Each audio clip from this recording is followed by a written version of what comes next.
วัสดีจ้าเนี่ยถ่ายปกลามาเฮือนเตรียมจัดน้ำเฮือนอีกแล้วลูกชายแม่เพิ่นให้ย่า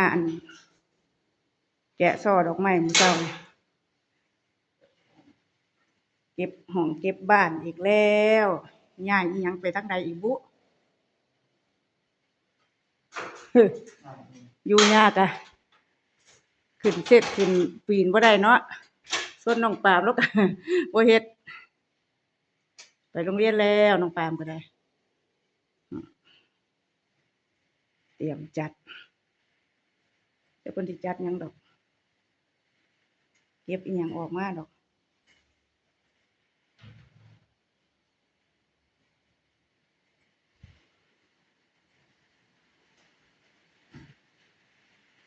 เตรียมจัดน้ำหอมน้ำฮักเพิ่นละอืมอืมวางไป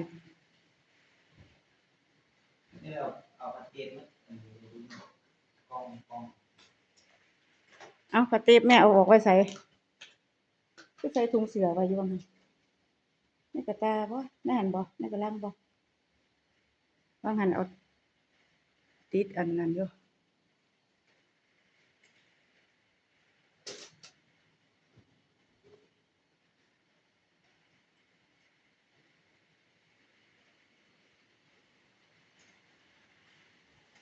หรือแม่นแม่เอาไปเทถิ่มแล้วแม่นย่าก็ยังบ่เป็นประสาทเด้แม่เก็บโอ้เพิ่นมาเก็บใส่ขยะแล้วบ่เนาะอันนี้นะ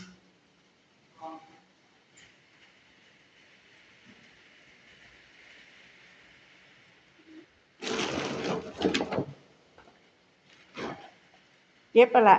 เก็บไปถิ่มขยะนั่นล่ะเดี๋ยวจังเอาไปหากองหยังอยู่ไสล่ะบัดนี้จะม่วนนึงแม่เอา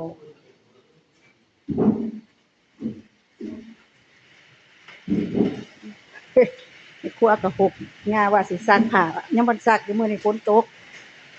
มื้อนี้เดี๋ยวมันได้แดดก่อนย่าจังสิซัก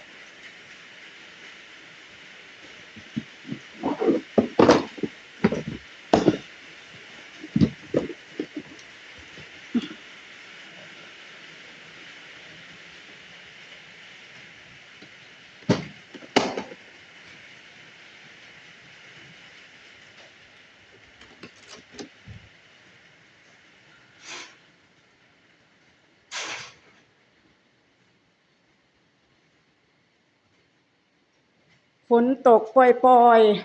ๆได้บ่ล่ะลูก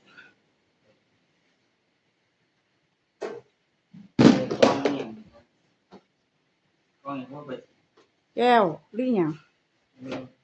บ่มีบ่โอ้กล่องอันน่ะกล่องสุดถ้วยน่ะกล่องสุดถ้วยนี่แม่เพิ่นเอามาให้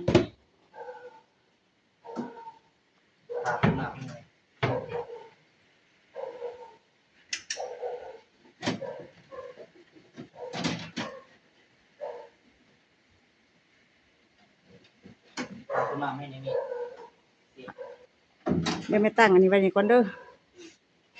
โอ้ยเห็นบ่ล่ะเดี๋ยวก่อนเด้อขากล้องยากบ่ได้เอาอันนั้นมา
บเอาลงมาไว้เลยน่ะของเล่นน้องน่ะสิไปเก็บออกทิ้ง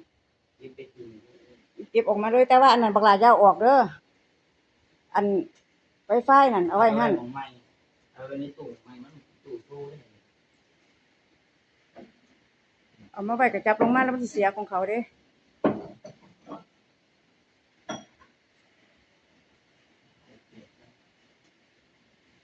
คลิปนี้ก็บ่มีหยังดอก